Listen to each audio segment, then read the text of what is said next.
dinner here. The wind just knocked everything off. It's getting way too windy.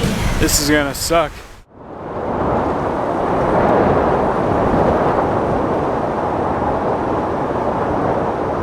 It was crazy windy all night.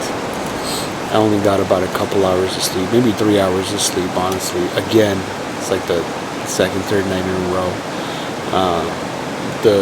The winds were so high, they kept blowing dust into the tent. Also, I've been very stuffy. I can't breathe. I've been sneezing a lot. I think it's allergies, either that or I'm getting sick. I don't know. Fortunately, it did not rain. It was just very, very windy all night. So at least no rain.